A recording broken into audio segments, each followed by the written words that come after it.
Hola, buenos días. Vamos a comenzar un nuevo libro. Esta vez me he decidido empezar por Hábitos Atómicos. Y bueno, estoy muy contenta porque sé que es un gran libro. Ya tengo algunas referencias y algunas expectativas. Así que nada, vamos a comenzar con Atómicos, cambios pequeños, resultados extraordinarios. Atómico. 1. Una cantidad extremadamente pequeña de una cosa. La unidad más pequeña e irreductible que forma parte de un sistema mayor. 2. La fuente de una inmensa energía o poder. Hábito. 1. Una rutina o práctica que se realiza de manera regular, una respuesta automática a una situación específica.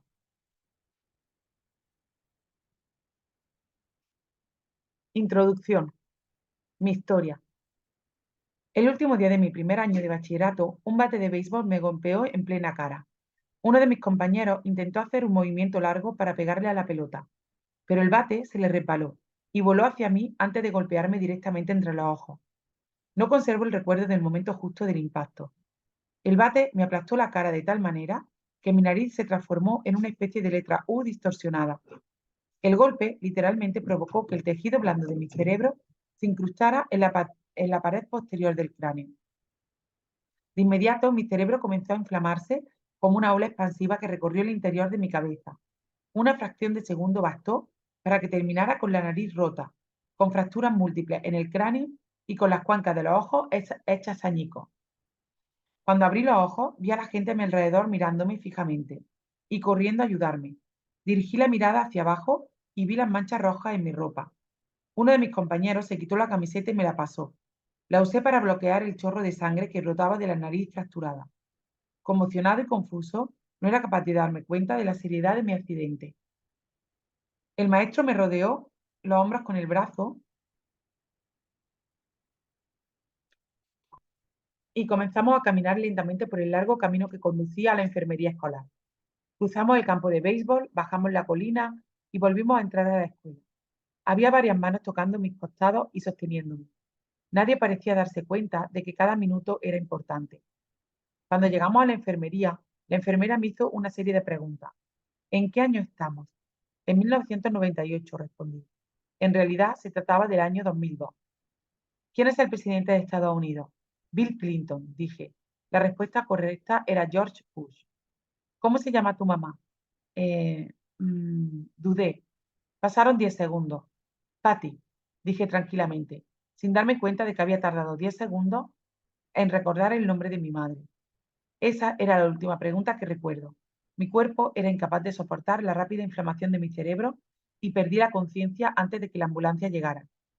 Minutos después, la ambulancia me sacaba de la escuela en dirección al hospital local. Poco después de llegar al hospital, mi cuerpo comenzó a colapsar. Estaba luchando por realizar las funciones más básicas, como tragar y respirar. Sufrí la primera convulsión de ese día. Después dejé de respirar por completo, mientras los doctores se apresuraban a suministrarme oxígeno. Tomaron la decisión de llevarme a otro hospital que contara con el equipo necesario para controlar una situación tan delicada. De inmediato solicitaron un helicóptero que me trasladara a un hospital mejor equipado en Cincinnati. Una camilla me llevó rodando desde la sala de emergencia hasta el helipuerto, que estaba cruzando la calle. La camilla se sacudía conforme avanzaba sobre el accidentado pavimento de la calle, mientras una enfermera bombeaba oxígeno de forma manual hasta mis pulmones. Mi madre, que había llegado al hospital un poco antes, se subió al helicóptero conmigo y durante todo el trayecto me sostuvo la mano, aunque yo seguía inconsciente y era incapaz de respirar por mí mismo. Mientras mi madre viajaba conmigo en el helipuerto, mi padre fue a casa a ver cómo estaban mi hermana y mi hermano y a comunicarles las malas noticias. Tuvo que esforzarse para contener las lágrimas cuando le explicó a mi hermana que no podría asistir a su graduación de bachillerato, que sería esa misma noche. Después de dejar a mis hermanos con amigos y familiares, condujo hasta Cincinnati para encontrarse con mi madre en el hospital. Cuando mi mamá y yo aterrizamos en el techo del hospital, un equipo de casi 20 doctores y enfermeros ya nos esperaban en el aeropuerto para llevarme a la unidad de traumatología. Para entonces, la inflamación de mi cerebro era tan severa que estaba sufriendo repetidas convulsiones postraumáticas. Debían operarme cuanto antes los huesos rotos de la cabeza, pero no estaba en condiciones de soportar una cirugía. Después de otra convulsión más, la tercera del día, me indujeron en estado de coma y me colocaron un respirador artificial. El hospital donde estábamos no les resultaba extraño a mis padres. 10 años antes habían estado en el mismo edificio después de que mi hermana fuese diagnosticada con leucemia a los 3 años. Por entonces yo tenía 5 años y mi hermano tan solo 6 meses. Después de 2 años y medio de tratamientos de quimioterapia, funciones espinales y biopsias de médula espinal, mi hermana menor por fin salió del hospital contenta, sana y sin cáncer. Ahora, después de 10 años de vida normal, mis padres se encontraban de nuevo en el mismo lugar, pero con otro de sus hijos. Cuando entré en coma, el hospital envió a un sacerdote y a una trabajadora social para confortar a mis padres. Se trataba del mismo sacerdote que habían conocido una década antes, el día en que se enteraron de que mi hermana tenía cáncer. A medida que se fue haciendo de noche, una serie de aparatos se encargaron de mantenerme con vida. Mis padres pasaron la noche en una colchoneta del hospital con gran inquietud. Por momentos caían rendidos de cansancio para enseguida despertar llenos de preocupación. Tiempo después, mi madre me contó que esa había sido una de las peores noches de su vida. Mi recuperación. Afortunadamente, a la mañana siguiente mi respiración se había normalizado de tal manera que los doctores se sintieron confiados de sacarme del coma inducido. Cuando por fin recuperé la conciencia, descubrí que había perdido el sentido del olfato. Para hacer una prueba, una enfermera me pidió que me sonara la nariz y que a continuación olfateara un jugo de manzana. Mi sentido del olfato regresó, pero el hecho de sonarme provocó que el aire pasara a través de las fracturas que tenía en la cuenca del ojo, lo cual empujó el globo ocular izquierdo hacia afuera. El globo quedó fuera de la cuenca, sostenido apenas por el párpado, y el nervio óptico que lo unía a mi cerebro. El oftalmólogo afirmó que mi ojo gradualmente volvería a su sitio, a medida que el aire saliera de la cuenca, pero le era imposible determinar cuánto tiempo tardaría en recuperar su posición normal. Me habían programado una cirugía una semana después a fin de darme un poco más de tiempo para recuperarme. Todavía tenía el aspecto de alguien que hubiera estado en el lado equivocado de un cuadrilátero de boxeo, pero aún así me dieron autorización para salir del hospital. Regresé a cara con la nariz rota, media docena de fracturas faciales y el ojo izquierdo desprendido de su órbita. Los meses siguientes fueron muy duros. Tenía la impresión de que todo en mi vida había sido puesto en pausa. Tuve visión doble durante semanas y literalmente no podía ver en una sola dirección. Mi ojo tardó más de un mes en regresar a su posición original. Entre las convulsiones y los problemas con la vista, pasaron 8 meses antes de que pudiera volver a conducir un coche. En las sesiones de terapia física tuve que practicar patrones motores básicos, como caminar en línea recta. Estaba determinado a no permitir que mis heridas me doblegaran, pero debo admitir que más de una ocasión me sentí deprimido y abrumado. Cuando regresé al campo de béisbol justo un año después, fue muy doloroso darme cuenta de lo mucho que me faltaba por conseguir. El béisbol siempre había formado parte de mi vida. Mi padre había jugado en las ligas menores con los Cardinals de San Luis y yo soñaba jugar también en las ligas profesionales. Después de haber pasado meses en rehabilitación, lo que más deseaba era volver a jugar al béisbol. Pero mi regreso al campo no fue muy bien. Cuando comenzó la temporada, fui el único jugador de segundo grado que no pasó a formar parte del equipo principal de la escuela. Por el contrario, fui relegado a formar parte del equipo de primer grado. Yo había jugado a béisbol desde los 4 años y para alguien que había dedicado tanto tiempo y esfuerzo en un deporte, haber sido rechazado por el equipo principal había sido muy humillante. Recuerdo con nitidez el día en que me comunicaron la noticia. Me senté en mi coche y lloré mientras desesperadamente corría con la mano el dial de la radio para encontrar una melodía que me hiciese sentir mejor. Después de un año de inseguridades, cuando yo había llegado al tercer grado de bachillerato, logré ser admitido en el equipo principal de la escuela. Sin embargo, casi nunca pude entrar en el campo de juego. Jugué 11 entradas en la temporada, lo cual apenas equivale a un juego completo. A pesar de mi deslucida participación en la temporada escolar, seguí creyendo que podría lograr convertirme en un gran jugador. Y tuve la certeza de que si las cosas iban a mejor, yo sería el único responsable de lograrlo.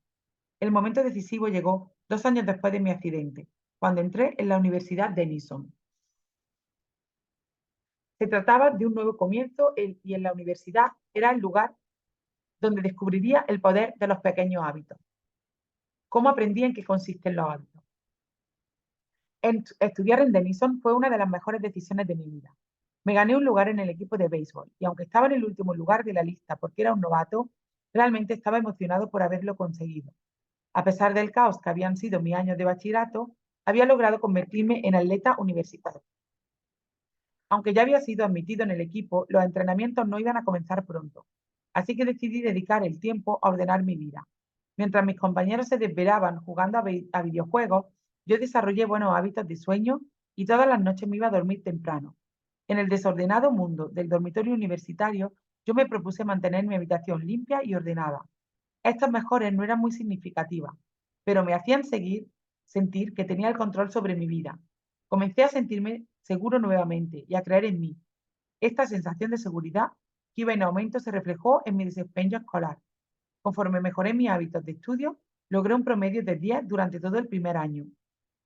Un hábito es una rutina o conducta que se practica con regularidad y, en muchos casos, de manera automática. A medida que pasaban los semestres, acumulé pequeños hábitos que repetía de manera consciente, y que finalmente me llevaron a conseguir resultados que ni siquiera hubiera podido imaginar cuando entré en la universidad. Por ejemplo, por primera vez en mi vida adquirí el hábito de levantar pesas varias veces a la semana. Durante los siguientes años, con mi estatura de 1,95 metros, logré pasar de 78 kilos a 90 kilos de musculatura sin grasa. Cuando comencé el segundo año en Denison y se inauguró la temporada de béisbol, fui el principal pitcher del equipo de lanzadores. Durante mi tercer año, el equipo votó por mí para que fuera su capitán, y al final de la temporada fui seleccionado para ser parte del equipo de toda la federación universitaria. Sin embargo, no fue hasta mi último año cuando mis hábitos de sueño, de estudio y de levantamiento de pesas realmente dieron frutos. 6 años después de haber sido golpeado en el rostro por un bate, llevado en helicóptero a un hospital e inducido a un estado de coma, fui seleccionado como el mejor atleta masculino de la Universidad de Denison. También fui nominado como parte del equipo Academic All-America del canal de televisión ESPN, un honor que está reservado únicamente a 33 jugadores de todo el país. Para el momento en que me gradué, había obtenido 8 récords universitarios en diferentes categorías y gané el más importante galardón académico de la universidad, la medalla del presidente. Espero que me disculpes si toda esta historia suena un poco arrogante. Para ser sincero, no hay nada de legendario en mi carrera como atleta y realmente nunca jugué de manera profesional. Sin embargo, si vuelvo la mirada hacia aquellos años, me doy cuenta de que logré algo que raramente se consigue. Desarrollé mi potencial. Y estoy convencido de que los conceptos que conforman este libro también pueden ayudarte a desarrollar tu propio potencial. Todos nos enfrentamos a retos a lo largo de nuestra vida. Este accidente fue uno de mis retos y la experiencia me enseñó una lección fundamental. Los hábitos que en un principio pueden parecer pequeños y poco significativos se transformarán en resultados extraordinarios si tienes la voluntad de mantenerlos durante varios años. Todos tenemos que lidiar con contratiempos y retrocesos, pero a la larga, la calidad de nuestra vida depende de la calidad de nuestros hábitos. Si mantienes los mismos hábitos que tienes ahora, tendrás resultados equivalentes. Si mejoras tus hábitos, cualquier cosa es posible. Probablemente existan personas capaces de alcanzar grandes logros de la noche a la mañana. Yo no conozco a ninguna. Y yo ciertamente no soy una de ellas. No existió un único momento clave en mi camino. Desde el coma inducido hasta el equipo del canal ESPN, hubo muchos momentos clave, una suma de ellos. Se trató de una evolución gradual, una larga serie de pequeños triunfos y modestos avances. La única manera de progresar, la única opción que tuve, consistió en comenzar por dar pequeños pasos. Esta es la misma estrategia que utilicé cuando comencé mi propio negocio y cuando inicié la escritura de este libro. ¿Cómo y por qué escribí este libro? En noviembre de 2012 comencé a publicar artículos en jamesclear.com. Durante años había conservado mis notas acerca de mis experimentos personales con los hábitos y sentía que estaba listo para compartir algunos en público. Comencé publicando un artículo nuevo los lunes y los jueves. En pocos meses, este simple hábito de escritura me llevó a reunir mi primer millar de suscriptores por correo electrónico. Y en 2013 ese número había aumentado a 30.000 personas. En el 2014 mi lista de correo electrónico creció exponencialmente hasta alcanzar los 100.000 suscriptores, lo cual hizo que mi sitio web se convirtiera en uno de los boletines informativos de más rápido crecimiento en Internet. Me sentí como un impostor cuando comencé a escribir 2 años antes, pero al parecer me había convertido en un especialista en hábitos, una etiqueta que me emocionaba y al mismo tiempo me hacía sentir incómodo. Nunca me consideré un especialista en el tema. Por el contrario, sentía que era alguien poco experimentado y que aprendía junto con mis lectores. En el 2015 alcancé los 200.000 suscriptores y firmé un contrato con Penguin Random House para empezar a escribir la versión en inglés del libro que estás leyendo ahora. Conforme el número de mis lectores creció, también lo hicieron mis oportunidades de negocio. Cada vez recibía más invitaciones para dar conferencias en importantes empresas sobre la ciencia para desarrollar buenos hábitos, cambiar conducta y mantener una mejora continua. De pronto me encontré dando discursos de apertura en importantes conferencias, tanto en Estados Unidos como en Europa. En el 2016 mis artículos comenzaron a aparecer regularmente en publicaciones de gran prestigio como Time, Entrepreneur y Forbes. Increíblemente, mis textos los leyeron más de 8 millones de personas durante ese año. Entrenadores de equipos pertenecientes a la NFL, Liga Nacional de Fútbol, NBA, Asociación Nacional de Baloncesto y MLB, Liga Mayor de Béisbol. Empezaron a leer mi trabajo y a compartirlo con sus jugadores. A principios del 2017 lancé la Habits Academy, la principal plataforma de entrenamiento para organizaciones e individuos interesados en desarrollar mejores hábitos para su vida y el trabajo. Las personas interesadas en Habits Academy pueden visitar habitsacademy.com. Empresas pertenecientes al grupo Fortune 500 y otras empresas emergentes empezaron a escribir a sus ejecutivos y a sus equipos de capacitación. En total, más de 10.000 líderes, gerentes, entrenadores y maestros se han graduado en la Habits Academy. Trabajar con todas esas personas me ha enseñado mucho acerca de lo que hace que los hábitos se puedan aplicar en el mundo real. Mientras daba los últimos toques a este libro durante el 2018, jamesclear.com estaba recibiendo millones de visitantes al mes y casi 500.000 personas se estaban suscribiendo al correo electrónico de mi boletín informativo cada semana. Tal cantidad de suscriptores están tan lejos de las expectativas que tenía cuando inicié la web que ni siquiera estoy seguro de lo que debo pensar acerca de ello. ¿Cómo te puede beneficiar este libro? El empresario e inversionista Naval Ravikant dijo una vez: para escribir un libro primero tienes que convertirte en ese libro. Yo tuve que vivir las ideas que se mencionan en esta obra para aprenderlas. Tuve que confirmar pequeños hábitos para lograr mi recuperación después de mi accidente, para volverme más fuerte en el gimnasio, para lograr un desempeño de alto nivel en el campo de juego, para convertirme en escritor, para construir un negocio exitoso y, sobre todo, para convertirme en un adulto responsable. Los pequeños hábitos que cultivé me ayudaron a desarrollar todo mi potencial. Y dado que elegiste este libro, asumo que tú también quieres desarrollar todo tu potencial. En las siguientes páginas voy a compartir contigo un plan paso a paso para desarrollar mejores hábitos, no durante unos cuantos días, sino para siempre. A pesar de que todo lo que aparece aquí tiene una base científica, no se trata de un trabajo académico de investigación. Este libro es en realidad un manual de instrucciones. Conforme explico la ciencia de cómo desarrollar y cambiar tu hábito de una manera fácil de entender y de aplicar, vas a encontrar principalmente sabiduría y consejos prácticos. Las disciplinas de las cuales recurro, biología, neurociencia, filosofía, psicología y otras, han existido durante siglos. Lo que yo ofrezco es una síntesis de las mejores ideas que personajes brillantes descubrieron hace tiempo, junto con los más recientes y convincentes descubrimientos de la ciencia moderna. Mi contribución consiste, espero, en encontrar las ideas que son más significativas y en interrelacionarlas de tal manera que sean altamente funcionales. Todos los aciertos de esta obra deben atribuirse al genio de los muchos expertos que me precedieron. Los errores son mi responsabilidad. La columna vertebral de este libro es mi método de 4 pasos para desarrollar hábitos: señal, anhelo, respuesta, recompensa, así como las 4 leyes para cambiar la conducta que se desprenden de ellos. Los lectores que cuenten con conocimientos de psicología tal vez encuentren similitudes entre estos términos y los que maneja la teoría del condicionamiento operante, con la cual F.B. Skinner proponía en 1930 el ciclo estímulo, respuesta y recompensa, y que recientemente se ha popularizado como señal, rutina y recompensa, en el libro El poder de los hábitos de Charles Duhigg. Los científicos conductistas como Skinner se dieron cuenta de que si se ofrece la recompensa o el castigo adecuado a una persona, se puede lograr que dicha persona actúe de una manera determinada. El modelo de Skinner hizo una excelente labor explicando cómo los estímulos externos influyen en nuestros hábitos.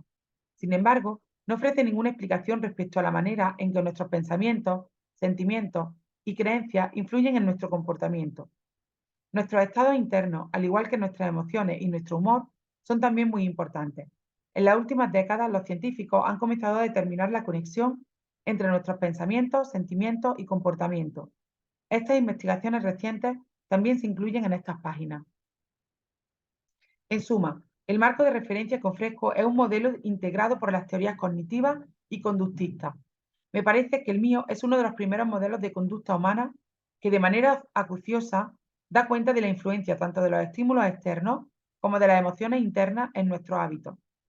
Quizá algunos de los términos que utilizo te resulten familiares, pero confío en que los detalles y las aplicaciones prácticas de mis 4 leyes del cambio de conducta te ofrecerán una nueva manera de concebir tu hábito. La conducta humana siempre está modificándose, de una situación a otra, de un momento a otro, de un segundo a otro. Pero este libro habla justamente de aquello que no cambia. Trata de los fundamentos de la conducta humana, los principios perdurables de los que dependemos año tras año, las ideas fundamentales sobre las que cimentamos nuestros negocios, nuestra familia y nuestra vida. No existe una manera correcta de crear mejores hábitos, pero este libro describe la mejor manera que yo conozco. Se trata de un enfoque que resultará efectivo sin importar por dónde te decidas a empezar o qué es lo que pretendas cambiar. Las estrategias que incluí en este libro serán relevantes para cualquiera que esté buscando un sistema por pasos para mejorar sus metas relacionadas con la salud, el dinero, la productividad, las relaciones sociales o todas a la vez. Mientras el comportamiento humano esté involucrado, este libro puede servirte de guía.